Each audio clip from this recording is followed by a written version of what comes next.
decir la verdad aunque duela. Lo malo es lo bueno y la vida fingimos perfecta.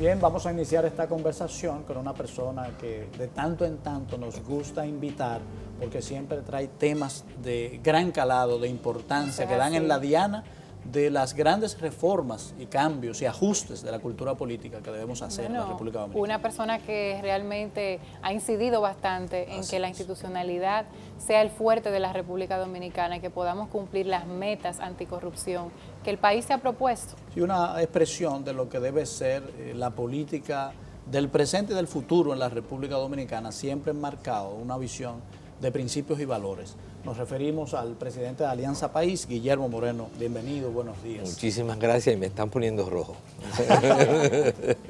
¿Cómo están ustedes? Muy bien. Bien. Complacido de que se encuentre aquí con nosotros en AN7. Y yo también de verte en este nuevo estado. Gracias. Guillermo, vamos a iniciar esta conversación. De una vez no te vamos a dejar respirar para que nos explique la acción legal que has iniciado con el objetivo del presidente de la República, Danilo Medina.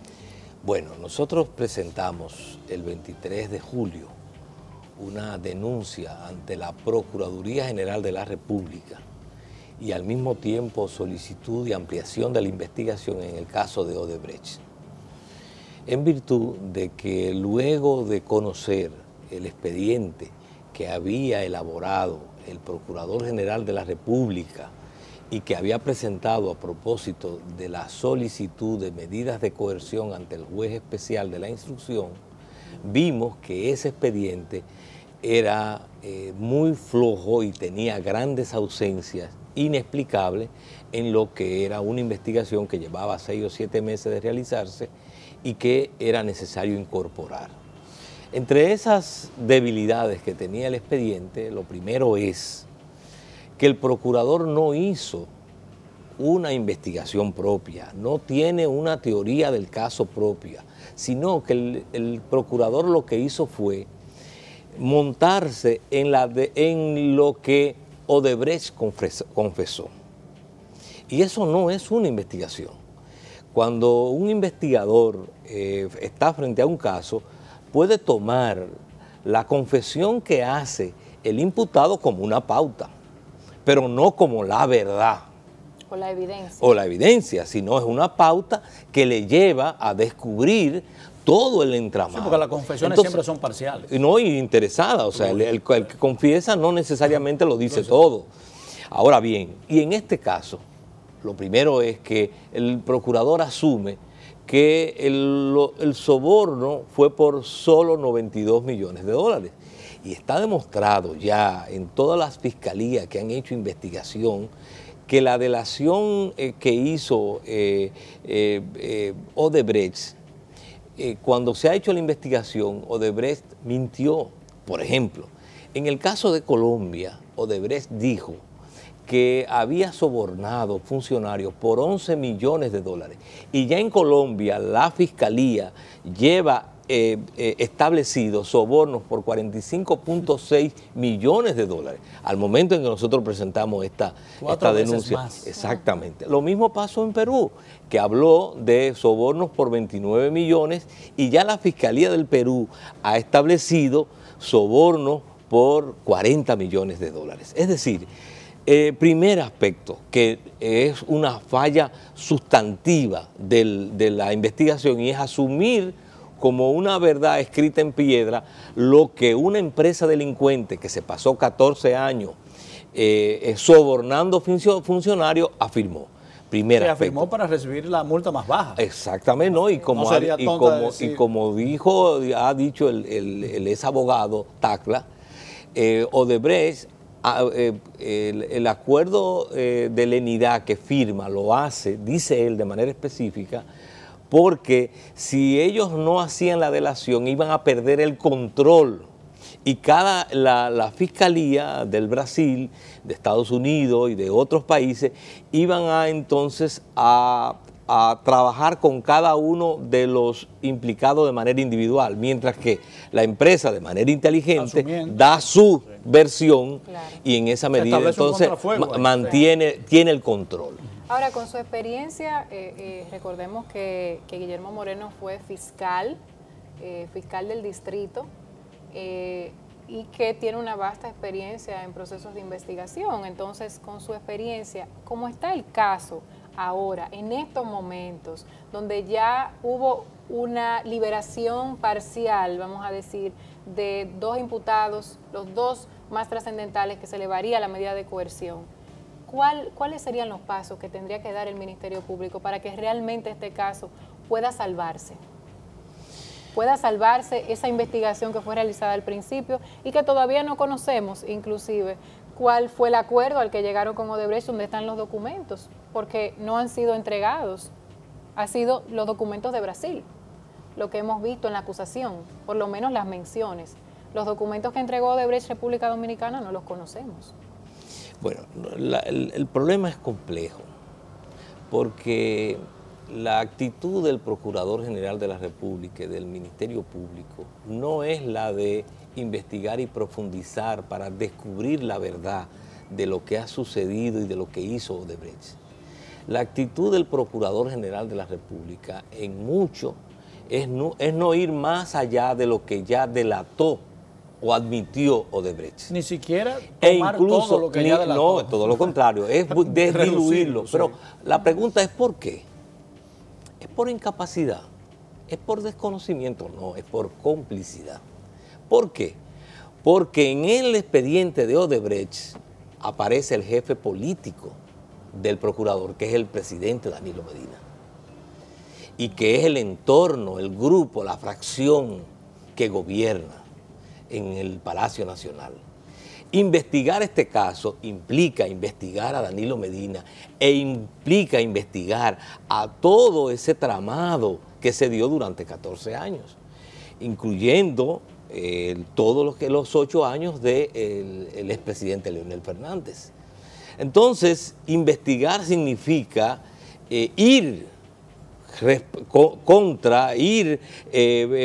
llegar hasta lo que es el grupo político que controla el Estado.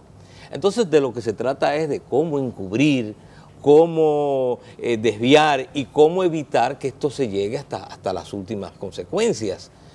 Nosotros incluso hemos afirmado que en la República Dominicana no hay cárceles para Ángel Rondón ni para Víctor Díaz Rúa.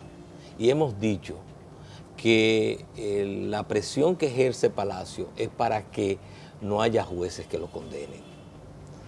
Porque Danilo Medina tiene no solamente a su merced al Ministerio Público, que le responde a él, sino también el Poder Judicial.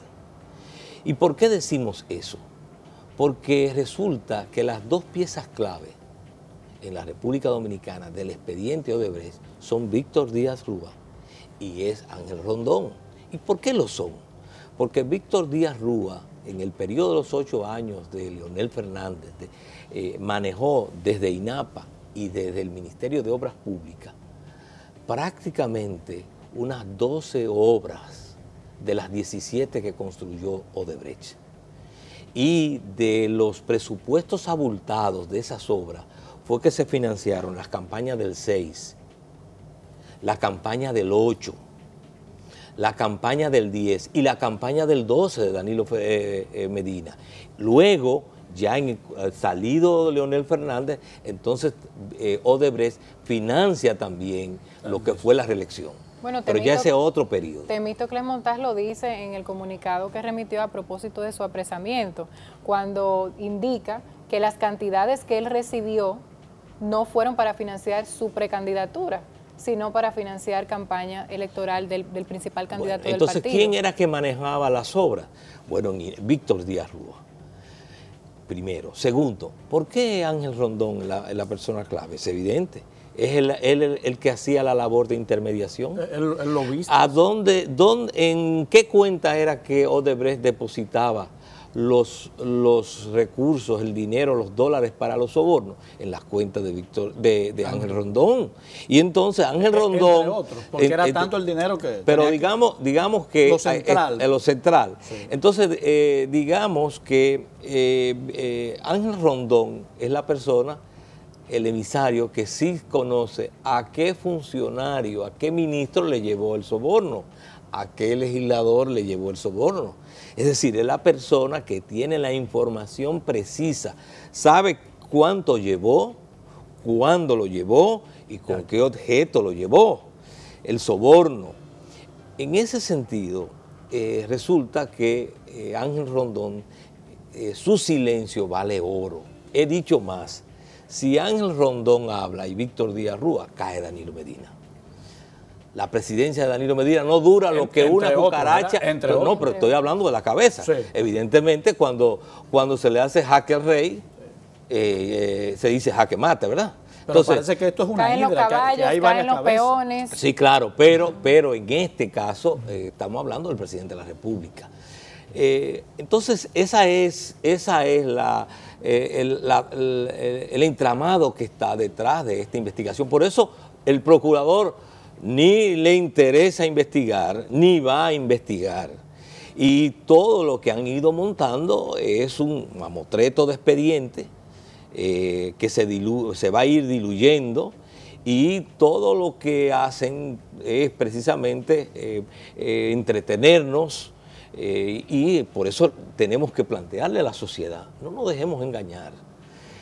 Ahí no hay voluntad ni decisión de que los responsables del caso Odebrecht reciban la sanción. No hay verdadera Entonces, voluntad. Guillermo, quiere decir que esa acción legal, esa denuncia que tú estás haciendo, bueno, caerá en saco roto porque estás denunciando precisamente donde el contrario. No, ¿por qué no es en saco roto? Porque cae en la conciencia ciudadana. Porque esto es para que la ciudadanía sepa, es para desnudar el expediente que ha presentado el procurador, para que él no tenga como el alegato, ni el gobierno tenga el alegato de que se hizo una investigación y fueron los jueces. No, lo que está mal de origen es la investigación. Y entonces él no puede alegar, con esos elementos que están ahí, él no puede alegar entonces que desde la sociedad hubo hombres y mujeres, y no solamente he sido yo, hay otros que han hecho lo mismo. Sí. Hay hombres y mujeres que le han planteado a usted las debilidades. Por ejemplo, una de las cosas que nosotros demostramos en esta denuncia es, la investigación se para en el 2011, solo se investigan las obras del 2001 al 2011, sí, y entonces del 2012 al 2014 se construyen 5 obras.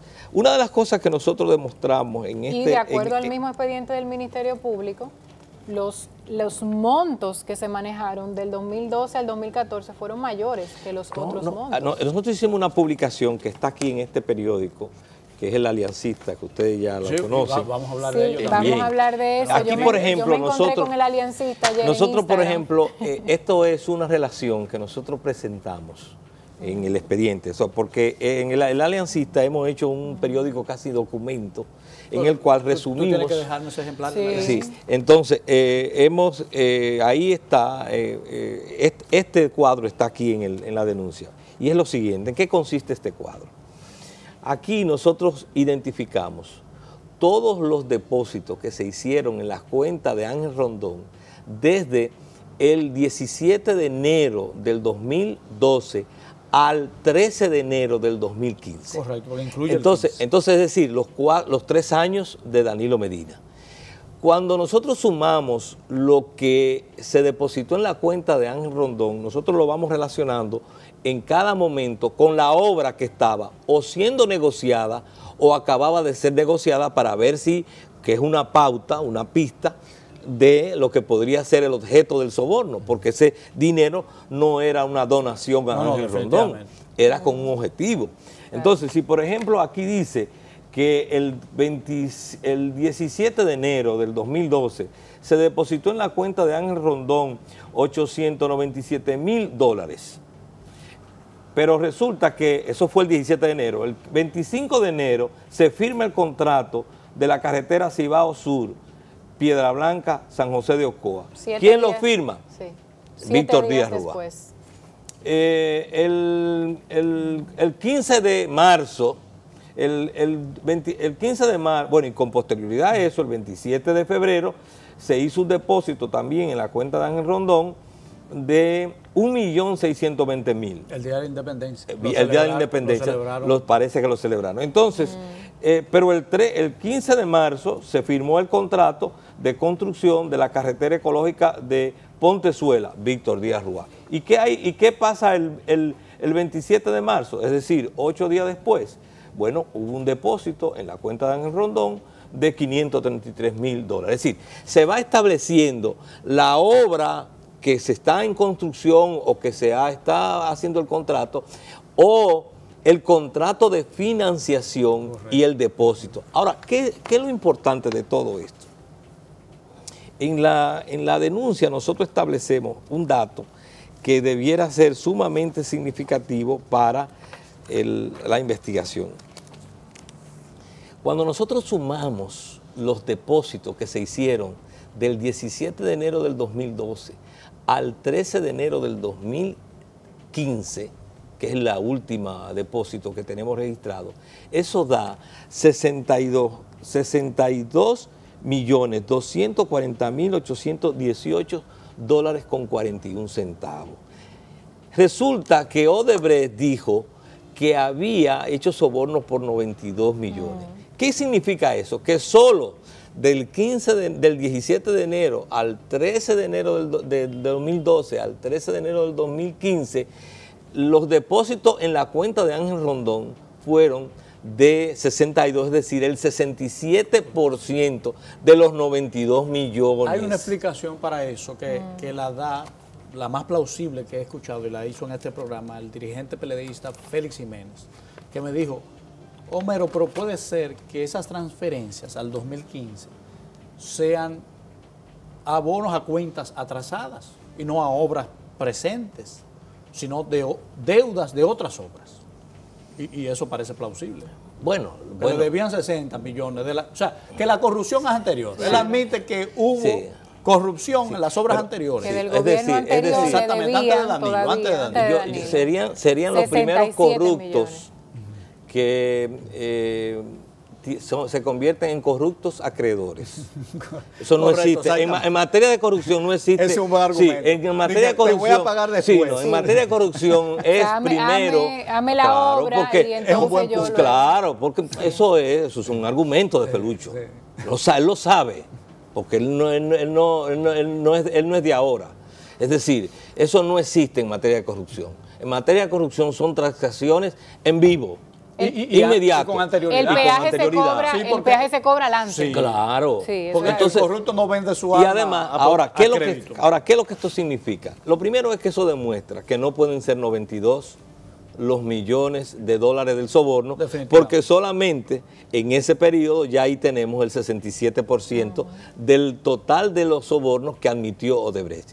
Pero además, eso también implica que del 2001 al 2011 solo hubo 30 millones de soborno, y sabemos que no es así, porque otro dato que aquí se revela es que efectivamente durante los gobiernos de Leonel Fernández, los 8 años que se construyeron 12 obras, se hizo una investigación en América Latina, un grupo peruano de investigación periodística, y demostró, y que aquí se reprodujo en el país, se demostró que de las 10 obras más sobrevaluadas, 4 pertenecieron a ese periodo. En toda América Latina. Y están ahí identificadas cada uno. Nosotros hacemos uso de esa investigación y también la incorporamos. Porque una de las debilidades que tiene el expediente es que el procurador se limita a los sobornos. De nuevo, asume la tesis del delincuente. Se limita a los sobornos, pero no investiga la sobrevaluación y no investiga la financiación ilícita. ¿Y que son tesis del propio delincuente. Claro. El delincuente admitió, todos sus ejecutivos, que le cargaban un 22% todas las obras. Entonces, ¿qué resulta? Y el delincuente admitió que el Departamento de Operaciones Estructuradas, el Departamento de Soborno, se trasladó a República Dominicana porque le daba garantías. Claro. Y lo hace el gobierno de Daniel Medina. Entonces, ¿qué resulta? Yo me imagino no, que y le nombra el asesor. Sí.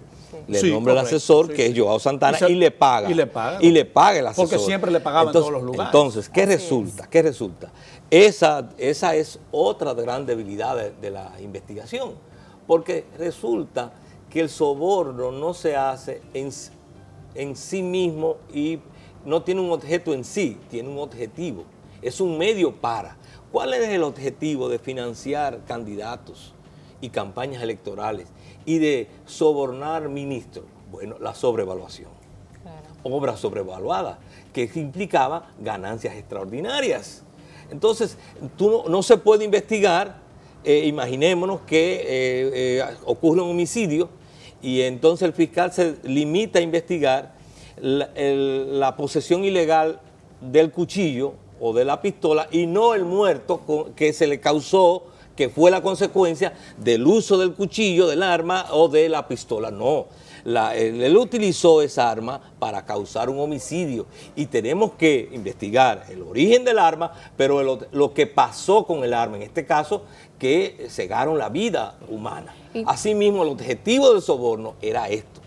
Y también los sobornos tienen un componente humano con el tema de la lealtad, de que esa persona que se soborna, pues es leal a mí, sirve a mis intereses corporativos, sobre todo si es un político, es muchísimo más delicado porque no está sirviendo a los intereses públicos, sino a intereses corporativos. Claro. Entonces ahí es mucho más delicado y esa parte de la lealtad. Se ve a Odebrecht, que después de su entrada a la República Dominicana nadie ganó ninguna obra. Tuvo el monopolio. La única obra, una compañía con una suerte tremenda. La única obra entre 2001 y 2014, la única obra de infraestructura importante que no la hizo Odebrecht fue el metro de Santo Domingo.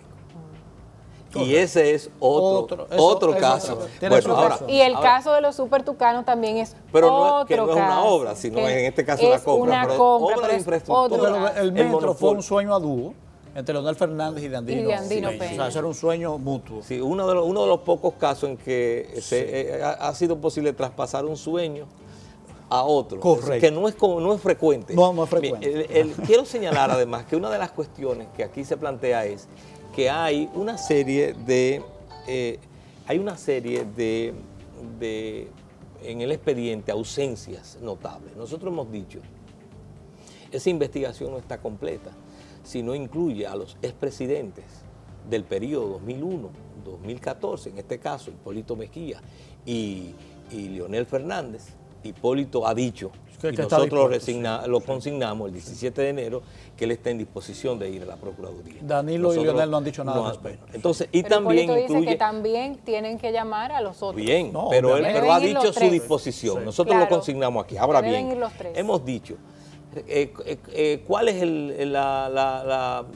cómo ha procedido el procurador?